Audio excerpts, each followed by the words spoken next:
was a lovely guy, man. Then just we ended up the 3 years, just went through a period for a couple of years, which was fantastic. Just some of the recording, the imagination, and just getting into that side of things, like it was being able to delve it was absolutely into that. brilliant. I mean, I'm a drummer. I don't. You'll not see me perform anything. I'll play drums in front of anybody. I've seen you playing guitars and pianos and all sorts Well, of here. I can fiddle and I can write a song. Right. Not being to out you there. Right. So I can do that, but I rely on Eddie and Steve so much. So I come down with the bare bones. I'll do I'll put a basic drum track down and a basic piano track or a guitar. I'll do a vocal, I'll maybe put a bass on or something. And then it's a case of I'll do that normally if it's just me and Ed, and then it'll be a case of Steve will come down, and then he'll be like, right, what do you think of this?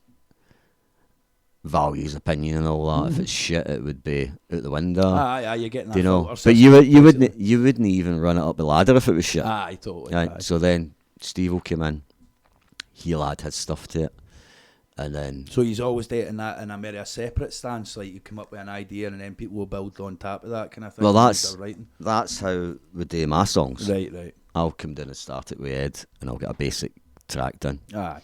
And then we'll build it from there. So that's how my songs normally start. Steve can, he'll end up he'll do like a whole track himself. Maybe use a drum machine or whatever, and we'd make silly mistakes in the early days where we would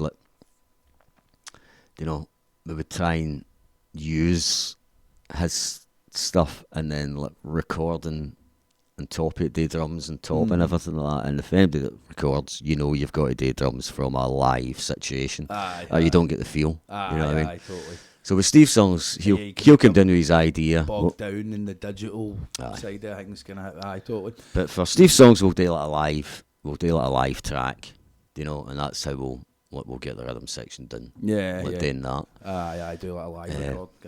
That's it, man. That's but we've got we enticed Steve's brother Gerry, who was our guitarist in the Detonators, and we thought, let's get the Detonators back together. And what we'll do is we'll just record a couple of our old songs and see how they fare to what we'd done before. Aye. And then as we were recording them, they sounded fresher than they did. And this is maybe 93. They sounded fresher on the original recordings. Aye. And we were that young and just keen and all that, right? Aye, totally, man. That makes a lot of sense, man. But we managed to still get that freshness and all that. So we thought, wait a wee minute, this is actually all right. So we kind of continued, started doing other songs, and then there's another guy in the Detonators now. Neil's been coming along for the last, I don't think it's maybe quite a year, but we know Neil. Neil's a pal of Gerry's, do them work together. And he done a harmonica track for us on a demo one time. He just back to this Gordon's studio. Yep. Back in the day, we done a 2-track demo in there. Neil appeared, bag of cans and a harmonica, came in, done one take, and what a harmonica solo. Some people are just like that, and you can't. And then he done a couple of gigs with us as well back then. And then we'd said to Gerry, what's Neil up to? So next thing, Neil comes down. Neil's a busy guy. He plays in a couple of bands and he's busy, cover bands and all that. So what's the lineup now then? What is it as it stands now? It's me, Steve, Gerry, and Neil on keyboards and harmonica. Right. So Neil's loving it. As I says, it's all covers and stuff that he does, but he's got a great imagination. Aye. And when he comes down here, it's all originals. So, you just say, we just go like that. Do what you think. Aye. And what he does is what we want. And it was only just maybe last week or the week before, he was doing a wee overdub on a song. and it ended up a bit kind of like mad. And he turns in and he's like, he says, I would never have ever played a song like that ever. He says, like, it's just something we didn't hear. He says, I just kind of. Just like so, I just kind of. He's making up new ideas based on what yous have been creating down here already, and that's class, man. Yeah, Well, that's part of the whole, but being in a band, innit? It's like as opposed to being like a solo musician, like the appeal is that when you work with these other people, when you get to that point with each other, you make better, more interesting music, and that sounds like a prime example of just that right there, Gerry. Do you know what I mean? Well, you've got that, the limitations of covers, haven't you? Aye. You know, but if you I do covers. Anybody that knows me knows that I do loads of gigs playing covers in pubs and restaurants and that, and it's like, and it's great fun and that, and you can absolutely make a living doing it, but it's different for like original writing. Do you know, there's something there? There's something, exactly. Aye. There's something that there's a level of a contentment that you get from.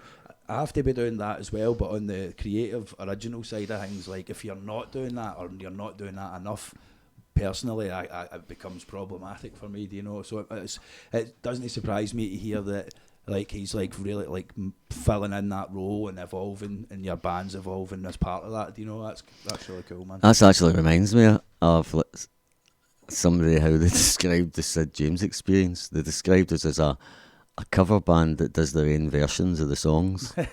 that's like a thing I hear quite a lot as well. Like, that's what people like, though. People like when you do the cover version justice. Like you respect the cover version enough, but you also add something to it. Do you know what I mean? Like, well, that's not what I'm talking about, though. That's like, we didn't deliberately do it. Aye. It was just like, right, we're doing this, and you know that some of them didn't even listen to it, right? Oh, so you were getting like kind so of accidental. We bullshitted the way through it. We didn't mean to do a clever version of it. We just didn't do it right. Aye. Do you know what I mean? Aye, you weren't going out your way to do like your flavour of this cover version, but see the thing is, but see where you were meaning to do that or no. That's what you done. Do you know what I mean? And that's what I have to do as well. And I like it. Some people don't like it, but see, over time, if you're going to be putting covers out there to the public in whatever way you do it, whether you're a busker or whether you're a pub singer or whatever, like if you don't do something special, something that you're adding, putting a bit of yourself into that cover version, whether you meant it or no, do you know, like it doesn't work in the end up, you know. So that's class, man. I think that's part of it. That's part of the magic, you know what I mean? I've seen myself as well. Do you know, you do know a song really well, but you just say, it'd be better than last. You know? Aye. And you know it's meant to be like that, but you go, no, I think it's better like that. You know, whether you're right or you're wrong, I don't know. But that's what it all comes down to, like subjective opinion and creativity. But like that's a further discussion. But the idea of doing that is pivotal, I think. Do you know, it's important. Because like you've got hundreds of people doing covers everywhere all the time. So if you don't do something interesting on top of doing the cover well, do you know, like, now you might have initially done that as in it, like you weren't trying to do it different, but the effect in the end up is that you were doing it your own kind of cool way. Well, a bit of a bonus if folk actually think you've done that.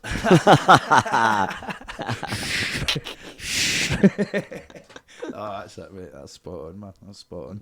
So that's class, man. Right, so that takes us through the early years. Then it takes us into the studio, through the Sid James times, into the Perfect Detonators era. Yep. Right. Then we decided we're like that. Right, we need to.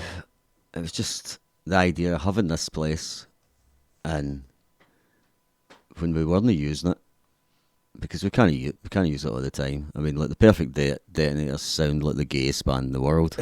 I'm a hairdresser and there are 3 nurses. Do you know what I mean? Well, nobody anyway.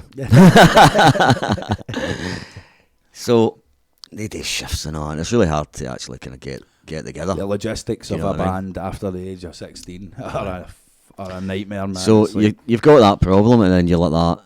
This place it's lying empty. So you're like, nah, I think we should have folk using it. And then that's when we thought about the whole idea of, like, you know, that's what it should be. It should be a wee bit of a kind of community.